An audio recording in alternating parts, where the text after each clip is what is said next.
nitwa Nduwayo Abeli, nkaba ndi umuririmbyi aririmba indirimbo zo guhimbaza Imana arizo twita gospel.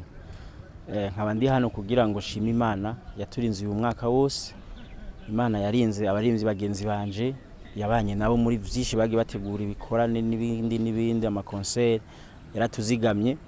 Iyo ndayishimiye cyane, nkaba ndabipfuriza kubandanya bamererwa neza kandi batera imbere muri vyose. Ndabasaba yuko n'umwaka tugira dutangure wa 2019 Imana yobandanye tuzigama kandi duha n'iterambere mu vy'umuziki. Ikiruta byose mw'isi nukumenya Imana. Abarundi bose ndabipfurije kumererwa neza no kugira amahoro. Uyu mwaka tugira dutangure wa 2019 Imana izobazigame, izobaha amahoro, izoduha iterambere, itwagurire imbibe mu buryo budasanzwe. Ikiruta byose no kumenya Imana. Yesu abahezagire cyane murakoze. Ikiruta byose mw'isi nukumenya watubambiwe.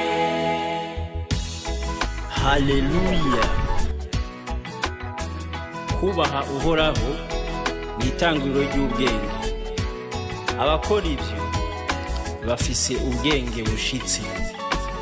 Soma Zaburi 111 ku murongo w'icumi. Barago wabizigira ubutunzi bafise, bakibagira yuko Imana ariyo yabubahaye. Barago wabizigira ubwenge bwo mw'isi, bakibagira yuko Imana ariyo yabubahaye. Bakibagira yuko Imana ariyo itanga byose.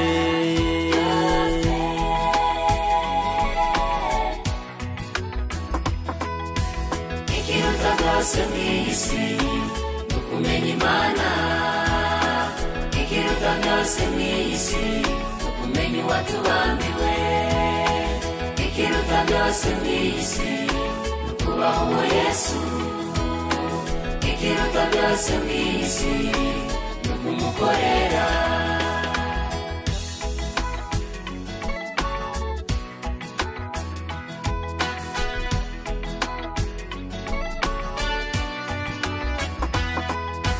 Nico gituma dukwiriye kwicisha bugufi.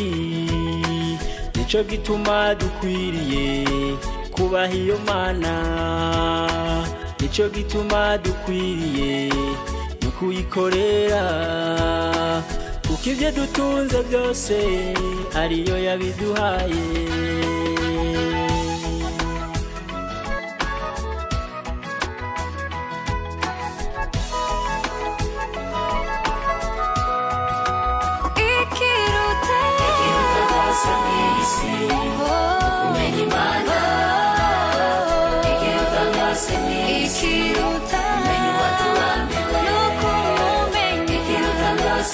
Yesu Yesu ikiruta byose mw'isi. Hallelujah. Umukorera.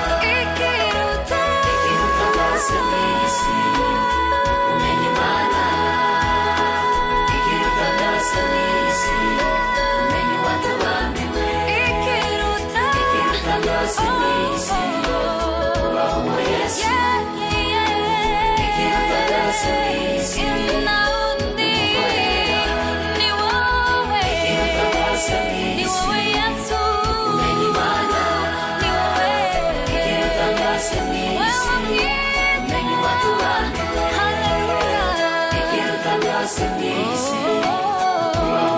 Yesu.